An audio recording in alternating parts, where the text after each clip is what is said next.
seguimos con Periodismo en Emergencia. Ahora vamos a hablar de una película que se estrenó el jueves de la semana pasada y que es un documental.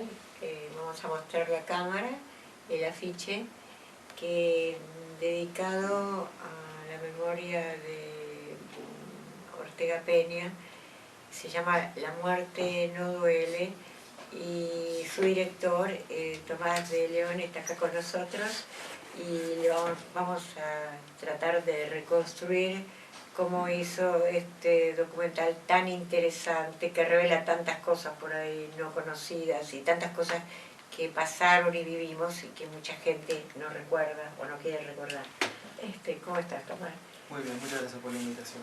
No, quería saber, evidentemente investigaron muchísimo para hacer este documental, porque hay muchos datos y muchas cosas que no se sabían tanto, o no habían trascendido en su momento y uno las olvida. ¿Cuánto tiempo le llevó? Después de haber tenido la idea, digamos, y el interés de decir, bueno, queremos hacer una película sobre Ortega Peña, empezamos el proceso de ver si había materiales y si era posible hacer una película que fuese además atractiva y que aportase algo nuevo, digamos, a Rodolfo. Y ese proceso de investigación y de buscar material de archivo duró más o menos 2 años y medio, antes de filmar cualquier entrevista, digamos, ¿no? Fuimos a los archivos más conocidos, que son el Archivo General de la Nación, el Museo del Cine, fuimos a colecciones privadas, a los archivos gráficos y la hemeroteca de la Biblioteca Nacional. Y bueno, el material que estaba disponible, digamos, si uno buscaba directamente Ortega Peña, era muy poco. Lo que nosotros encontramos después de mucho tiempo fueron recortes de noticieros, o sea, descartes de noticieros que no se habían usado en la época y que estaban en 16 milímetros. Y digitalizamos material, o sea, hay material en la película que está por primera vez digitalizado, porque lo digitalizamos nosotros, digamos. Cuando vimos que teníamos ese material dijimos, bueno, tenemos una película, ¿no? Podemos contar el relato bien, con buenas imágenes de él, digamos. Y las imágenes de él se las prestó la familia, las imágenes de él de chico, todas esas cosas que hay, eso contaron. Las fotos de chico, sí.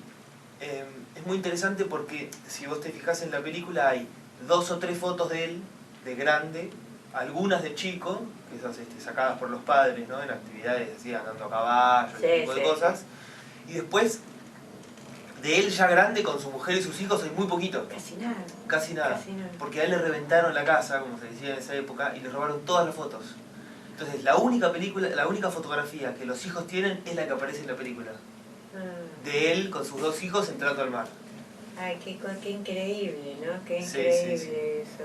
¿Eso fue después de la muerte que reventaron la casa? ¿O no, antes. Eso fue en el año 71, cuando ellos viajan a ver al acusado. Ellos fueron defensores de la causa Aramburu y viajan a ver al defendido que ellos tenían, a su cliente, que estaba en Chaco, en la cárcel de Chaco. Ellos viajan y en esa ausencia le revientan la casa.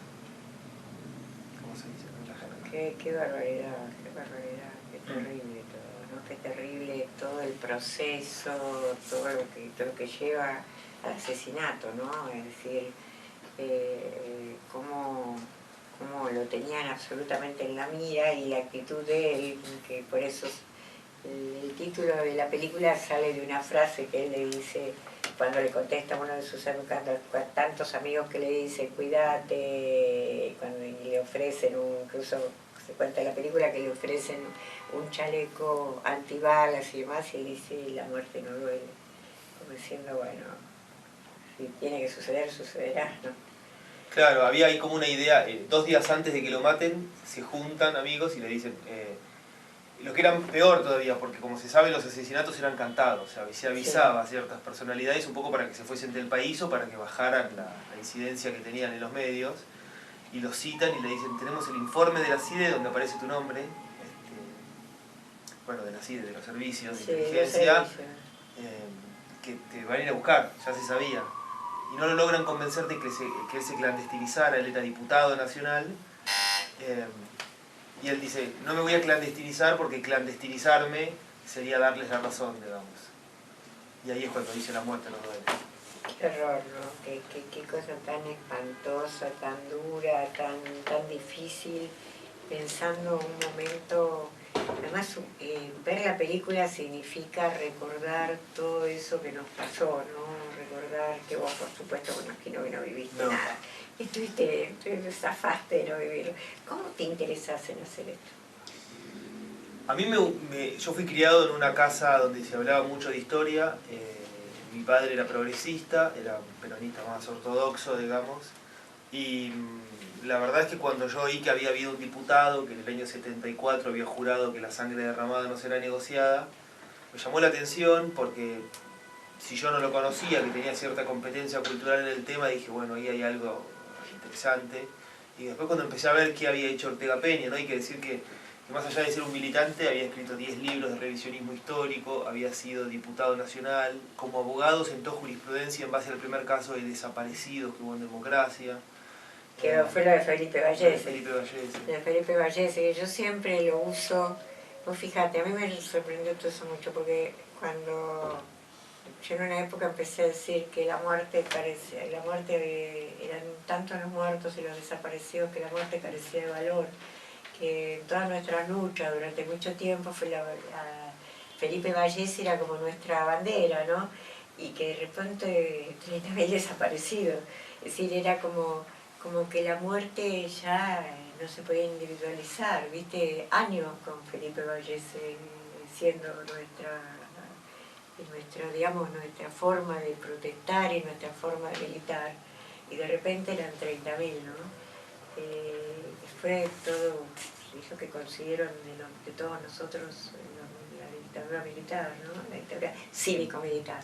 Sí, yo creo que algo de eso aparece en la película en el sentido de que el drama, yo creo el drama argentino de esos años y el drama que la película intenta contar a partir de la biografía de él es que él fracasó en el intento de sostener las instituciones democráticas, porque él en ese momento donde por un lado pasaban a la clandestinidad los grupos armados y del otro lado quedaban todos los civiles que estaban en la exacto, superficie, exacto. Que algunos tenían algo que ver, estaban militando en algo, y otros simplemente pensaban diferente. Y él, yo y creo los que... jóvenes, la gente en las escuelas, la gente en las fábricas, no todos eran militantes no, claro. de barricadas, sino que mucha gente era simplemente alguien que pensaba distinto, ¿no? Sí, y en ese sentido las instituciones quedaron muy vaciadas, digamos.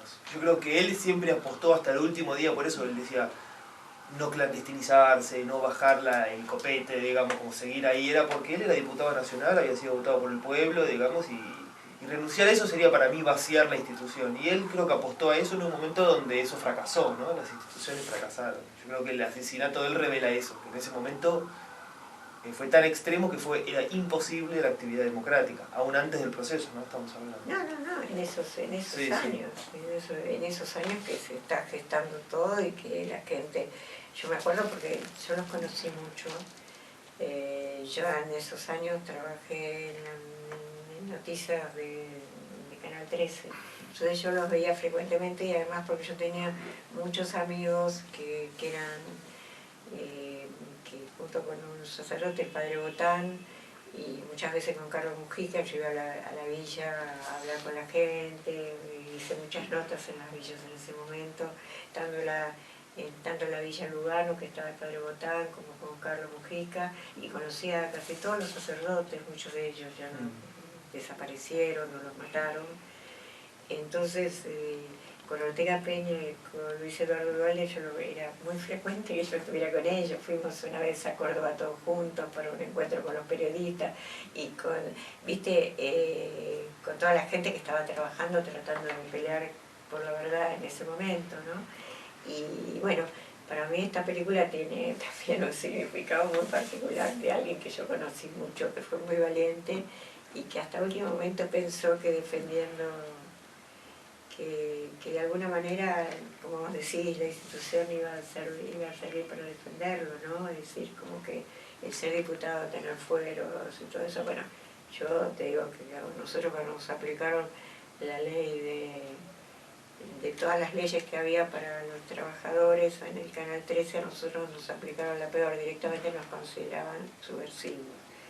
Igual como yo era delegada, Yo me presenté al Ministerio de Trabajo reclamando mi fuero, sí. Bueno, y ahí sí después me secuestraron, pero era eso, uno trataba de institucionalizar las cosas y no había manera.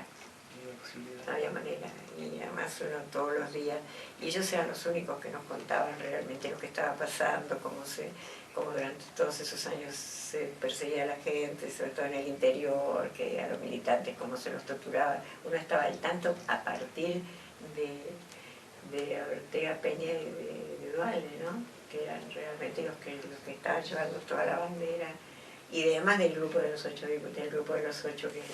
que él integraba. Claro. Que conocía a todos y bueno, que los entrevistábamos frecuentemente y uno trabó relación con todos ellos. Bueno, ¿qué esperas de esta película y cuáles son tus planes futuros? De la película, que la vea la mayor cantidad de gente. Nos ha ido bien con la crítica, digamos, la crítica de la prensa, pero a mí lo que más me motiva es que trascienda, aparte que vas a poder pasar en universidades. Sí, vamos a ir a Lanús, vamos a ir a La Plata, a La Matanza, sí, a La Matanza, vamos a ir en julio, vamos a ir a Rosario, vamos a ir a la Facultad de Derecho, donde él tuvo un breve lapso en donde dio clases en la Cátedra Puig Gros en los años 73, digamos, durante la primavera camporista. Y bueno, nada, seguir reflexionando el documental, digamos, que es lo que me interesa. ¿Tenés planeado otro ahora? En agosto estrenamos una ficción que ganó el último festival de Mar del Plata como mejor película argentina y mejor actor, que se llama El Aprendiz. La estrenamos en agosto, pero va con distribuidora, digamos. Y después sí estoy haciendo otro documental sobre el mismo periodo, o sea, sobre el periodo justamente donde termina la vida de él, que es 74-75, digamos. Hay cierto reclamo, digamos, de alguna gente que va a ver la película, de que la película no ahonda totalmente sobre ese año, 74-75, ¿no? Como que cuenta un periodo mayor de tiempo. Y yo también tuve esa sensación, que tenía que hacer otra película para pensar en Bueno, pero no se puede contar todas las cosas. Esto se lo dedicaste a él, está muy bien contado. Y bueno, le vamos a mostrar de nuevo a la gente el afiche. Vayan a ver, Héctor. Es bueno recordar las cosas que nos pasaron en estos últimos, en los años previos a la dictadura, donde todo estaba explícito, mucho más explícito de lo que la gente en general creía. Bueno, ya tenía hasta la fecha que iban a pasar el golpe y todo eso, pero nunca pensamos que iba a ser semejante matanza. Bueno, Tomás, realmente te agradezco tanto que hayas venido, te agradezco que hayas esta película. Bueno, y bueno, y avísame cuando esté después, cuando se esté por estrenar El Aprendiz. Bueno, buenísimo. Dale. Está con nosotros acá. Dale, buenísimo. Así que, bueno, estuvimos con el director de La Muerte no duele, Tomás de León, y en un ratito volvemos porque seguimos en Periodismo en Emergencia como todos los lunes.